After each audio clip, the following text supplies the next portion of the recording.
This program is brought to you by thepodcastfactory.com. Ben Settle, compulsively punchable. He's the kind of guy who you'd probably just punch on the arm really hard if you ever met him. Worshipped by feminists. He pokes fun at feminism and women, just joking around, his whole sandwich making thing. Mildly inspiring.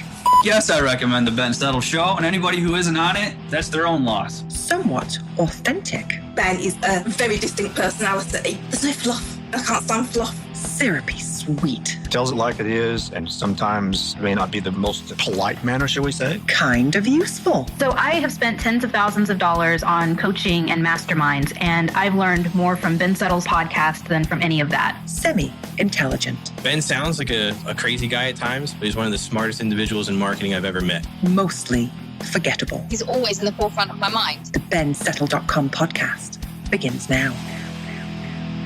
This is Ben Settle, the BenSettle.com podcast. And again, I said I was going to talk about how to write fast this week, and I will. But, this is one of these topics, Jonathan, that I think is universal to any kind of writing, whether it be copywriting or writing poetry. I don't know why I pick on poetry, but it's important. It is important. And so here's the thing. So when I was late teens, early 20s, I don't remember when it was, I used to collect this magazine called Wizard. It was called Wizard. It's for comic book collectors and stuff. And a lot of times they would interview artists and writers and that sort of thing of various comic books. And I found it all very fascinating. I still do. And even all these many years later, I remember this article, interview they did with the guy named Neil Gaiman. Now, Neil Gaiman, if you're a comic book geek, you probably know who he is. He wrote the Sandman series and a whole bunch of other stuff. He's had some movies out there based on his name. Based on some of the comics he wrote, and he writes novels. He's just a very prolific writer. And I remember in one of the in that interview, he's talking about when he was a kid. I think he was only like 6 or 7 or maybe 8. I was really young. And he's like, his parents brought him to the library. He went into the children's library, and he said he read every single book in the children's library from A to Zebra. Those were his exact words. That's a lot of reading. No kidding. Can you imagine reading every book in the children's library? Like that's a lot of reading. And then he worked on the adult section. So he was always big into reading and all that. And, it's probably why he has this like fantasy science fiction mind that most people just will never have.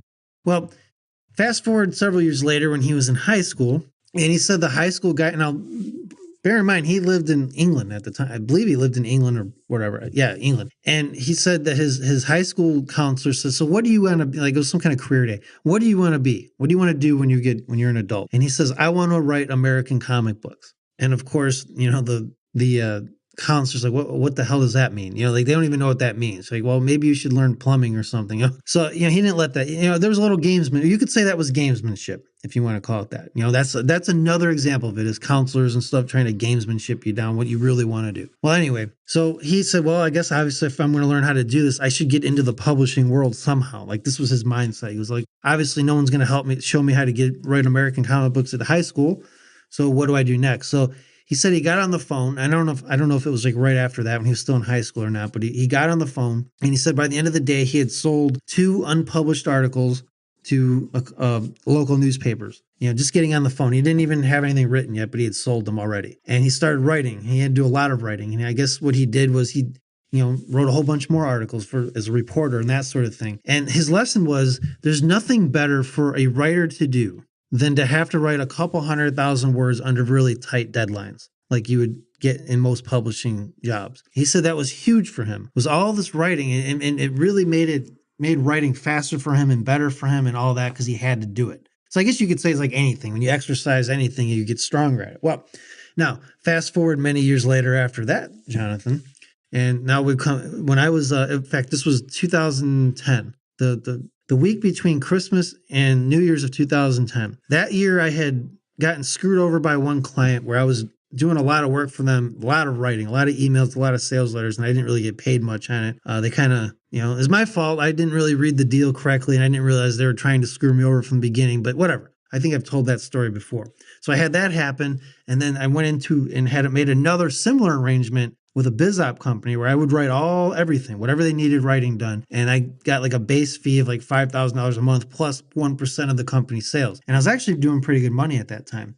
This was like the second half of 2010. But what I discovered that I still didn't like having clients over me. Even when I had that kind of arrangement, I still had to answer to people. I didn't like it.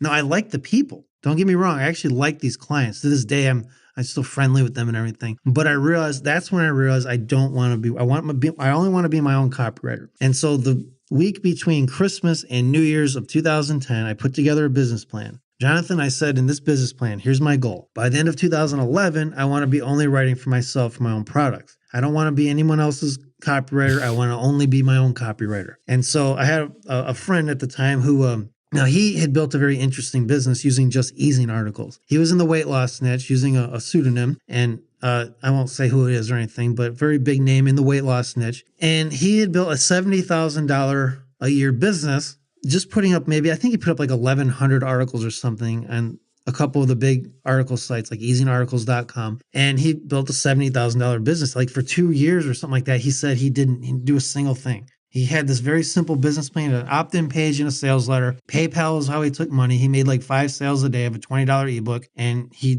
was happy with that. He didn't have any back end. He didn't have any affiliates. He had nothing like that. If he would have had a much bigger business, obviously. So I looked at his business plan and said, I could do that, but I could do it right.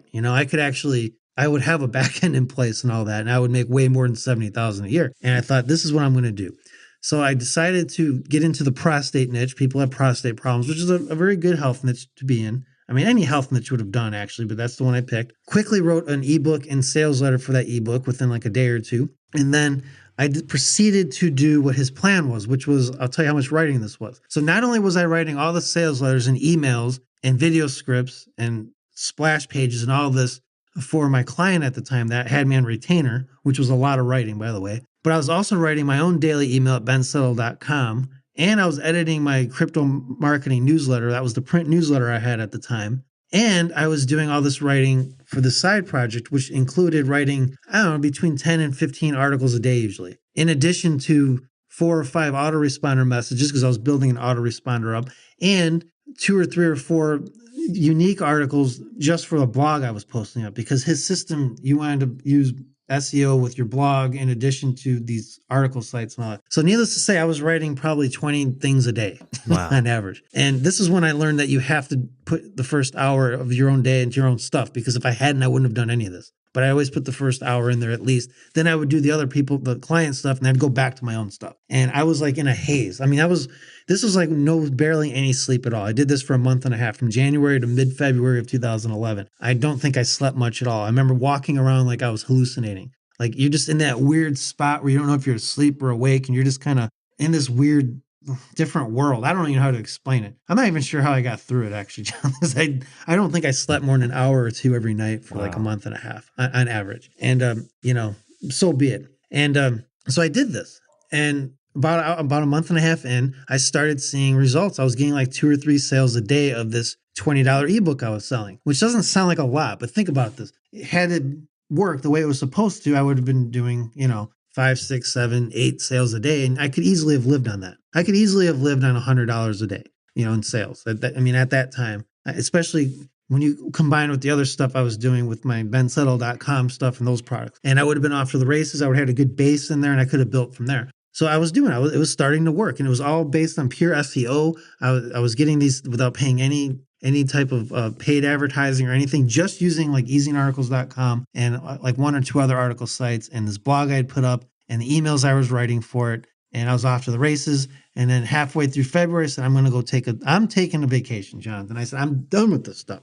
I'm just, I need to sleep if nothing else. So I went and visited my dad, who lived in Tucson at the time. I lived in Bandon, Oregon at the time, like I live now. Did a road trip down there. And about halfway through this so-called vacation, turns out that all of a sudden all the sales dropped off and all my articles were like not ranked on page 1 anymore. I had all these articles ranked on page 1, all my easing articles, and they're all like on page 10 now. And what had happened was Google decided to slap article directories right at the right time for me, which, needless to say, pretty much put that little fledgling business right out of business. I mean, not completely, because I still had a list and everything, but basically my dream of using that exact method was just gone in a day. And that was it. And I remember thinking, oh crap, all that writing was for nothing. All that writing. We're talking between 15 and 20 emails and articles a day. Not to mention writing sales letters and all this other stuff for this client I was working with. I mean, I was writing like a fiend, like a couple 100,000 words. I mean, that would have been easy for me. I mean, that was nothing. I was writing way more than that. Crazy. I mean, especially over that amount of time. But a weird thing happened, Jonathan, after that. I would sit down to write one email a day, and it was like the easiest thing in the world. This? To this day, it's like an email or two a day is nothing compared to that. And that's my whole point. The reason I'm telling you this story is this. If you want to make writing, and it's very fast too. Like I write really fast. I write my novels, for example. I wrote them in 14 days each. In fact, two of them I wrote. One I wrote in 10 days and one I wrote in 12 days, the first drafts, because I can just write really fast and writing doesn't intimidate me anymore. It intimidates a lot of people because they don't do enough of it. But when you do enough of it like that, like you take Neil Gaiman's advice and basically did what I did, which is write a couple or 200,000 or 300,000 words under tight deadlines, writing becomes very, very fast. It is not a hard thing to do. To me, just sitting down and writing it's nothing. I'm not saying I never have a challenge or not, but for the most part, it's very, very simple. And so if you want to get fast at writing, and if you want to make it so that your writing just gets better and better and better, and it's not this painful process, and it's not something you struggle with, and it's not like you sit at the keyboard and slit your wrists all over the keyboard and bleed all over it, and that's the pain of writing. If you want to make it so it's not like that, put yourself under some intense pressure to write a lot of words very quickly, and you will be amazed, Jonathan. Absolutely amazed. I mean, I'm sure, I can like I write, whenever I write, and I can write in a lot of work. I can write 20 pages in a day if I have to. Wow. And I've written whole email players issues, 16 pages. And I'm not talking just the ones where I use examples and all that, but like the ones where I have like pages, walls of paragraphs, where I don't even break up the paragraphs because I have so much to say. And people go, Ben, have you ever even heard of an entropy?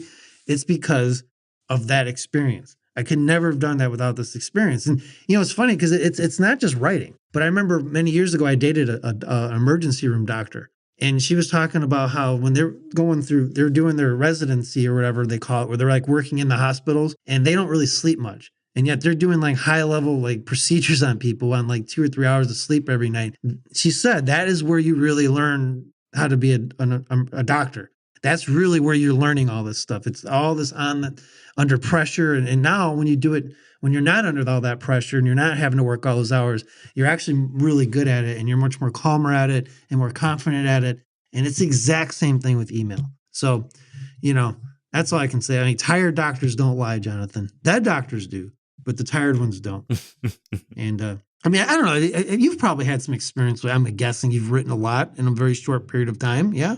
Yeah. I don't know. I may have put it on a video. Yeah. I think it was a Daddy's Working video where I actually picked up an email players and read it on the episode. Actually, Dong asked me to read it to him. Out of all his books, he chose an email players. I'm like, what the? All right, let's go read this. But you know what? I had an experience recently because I was slacking off last month and I even ditched you and I was at the beach hanging out and I had a podcast mogul do and I break my stuff up like Gene Schwartz style, the Pomodoro 33-minute blocks. And I needed to get 5,000 words done to get my newsletter shipped out for everybody. And I had I would time myself. I had some spots where in 33 minutes, I was able to bang out 900 words. You don't need much of that to get a newsletter done. No, that's a very good point, actually. And, that 33 minutes thing is such a powerful thing, which is, I must admit, I haven't been doing because I just get in the flow. I just don't want to stop, but I should do it. I think for content, it's more important than other things, but there's an example of it. So that's how to write fast. And, Jonathan, I really have no clue what I want to talk about next week. Surprise. But, I'm sure it'll be something interesting to somebody, hopefully. And if not, well, you've wasted your time. What do you want me to tell you, And if you're good at math, come here to waste time. If you're good at math, you'll notice every 5 episodes he says that. You notice every 5 episodes, I really have no idea what I'm going to talk about next time. I have some ideas. I'm sure I'll talk about toxic whiteness again or something. You have to. For the most part, I have a whole episode planned for that, actually. So maybe that'll be next week. I don't know. It's coming up soon, though. So that's it for this time. And Jonathan, I will talk to you soon. Yes, sir. And I bid the audience a fond farewell as we move on, and we'll see you next week. All right. Another bensettle.com podcast is in the can. Thank you guys for tuning in, and we'll be back in your earbuds next time. You've been listening to the bensettle.com podcast. To get your hands on a free issue of Ben Settle's prestigious $97 per month email player's newsletter, simply go to www.bensettle.com. This is the podcastfactory.com.